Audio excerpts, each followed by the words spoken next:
بسم اللہ۔ قرض خواہ کو چاہیے کہ تقاضا کرنے میں نرمی کرے۔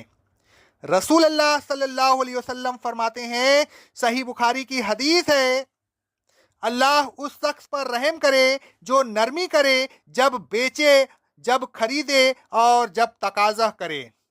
قرضدار کو چاہیے کہ مرتے وقت اتنا مال ضرور چھوڑے کہ جس سے اس کا قرضہ ادا ہو جائے۔ حضرت ابو ہریرہ رضی اللہ تعالیٰ عنہ کہتے ہیں، صحیح بخاری کی حدیث ہے، جب رسول اللہ صلی اللہ علیہ وسلم کے پاس کوئی میت لائی جاتی جس پر قرضہ ہوتا تو آپ دریافت فرماتے، کیا اس نے اتنا مال چھوڑا ہے جو قرضہ ادائیگی کرنے کے لیے کافی ہو؟ اگر آپ سے کہا جاتا کہ اس نے قرضہ کی ادائیگی کے لیے مال چھوڑا ہے تو آپ اس کی نماز جنازہ پڑھا دیتے، ورنہ مسلمین سے فرماتے کہ اپنے دوست پر تم ہی نماز پڑھو۔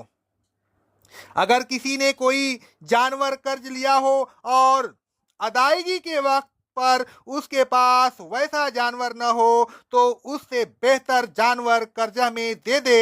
اگر قرض خواہ تقاضا میں سختی کرے تو قرضدار کو سختی برداشت کرنی چاہیے۔ حضرت ابو ہریرہ رضی اللہ تعالیٰ عنہ فرماتے ہیں، صحیح بخاری کی حدیث ہے، ایک شخص رسول اللہ صلی اللہ علیہ وسلم کے پاس آیا اور اس نے اپنے قرض کی ادائیگی کے سلسلے میں سختی سے بات کی۔ صحابہ کرام رضی اللہ تعالیٰ عنہ نے اس کو تنبیہ کرنے کا ارادہ کیا۔ رسول اللہ صلی اللہ علیہ وسلم نے فرمایا، اسے چھوڑ دو، حقدار کو کہنے کا حق ہوتا ہے۔ پھر فرمایا، اس کو اس کے اونٹ کی عمر کا اونٹ دے دو۔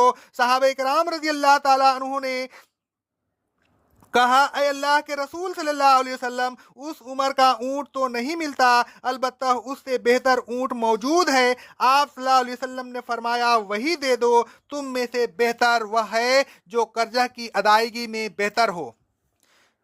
جو شخص پیشگی قیمت دے کر مطلوبہ چیز بعد میں لے تو اس چیز کا وزن، حجم اور اس چیز کے وصول کرنے کا وقت مقرر کر دے۔ رسول اللہ صلی اللہ علیہ وسلم فرماتے ہیں، صحیح بخاری کی حدیث ہے، جو شخص پیشگی قیمت دے کر کسی چیز کو بعد میں لینا چاہے تو اس چیز کا ماپ، وزن اور وقت وصولیابی مقرر کر دے۔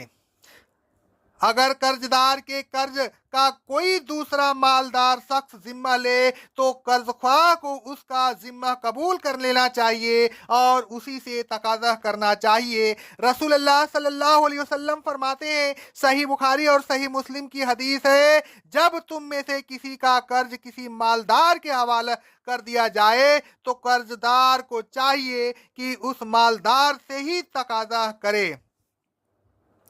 نماز میں قرض سے اللہ تبارک و تعالیٰ کی پناہ طلب کرے، یعنی یہ دعا پڑھے، اللہم انی اعوذ بکا من المعشم والمغرم۔ حضرت عائشہ صدیقہ طاہرہ مطہرہ رضی اللہ تعالیٰ عنہا فرماتی ہیں، صحیح بخاری کی حدیث ہے، رسول اللہ صلی اللہ علیہ وسلم نماز میں دعا کرتے تھے تو یہ دعا بھی پڑھا کرتے تھے، اے اللہ، میں گناہ اور قرض سے تیری پناہ طلب کرتا ہوں۔ ایک شخص نے پوچھا، اے اللہ کے رسول صلی اللہ علیہ وسلم، آپ قرض سے کتنی کثرت سے پناہ مانگتے ہیں؟ رسول اللہ صلی اللہ علیہ وسلم نے فرمایا، آدمی قرض دار ہوتا ہے تو جب بات کرتا ہے تو جھوٹ بولتا ہے اور جب وعدہ کرتا ہے تو وعدہ خلافی کرتا ہے۔ سود کے مندرجہ ذیل پہلے بیان کیے جا چکے ہیں۔ قرض خواہ زر اصل سے زیادہ ہرگز نہ لے، نہ سود مقرر اور نہ سود مرکب۔ جو سود باقی رہ گیا ہو توبہ کرتے وقت اسے بھی چھوڑ دے۔ قرضدار سود ہرگز نہ دے اور نہ سود پر قرض لے۔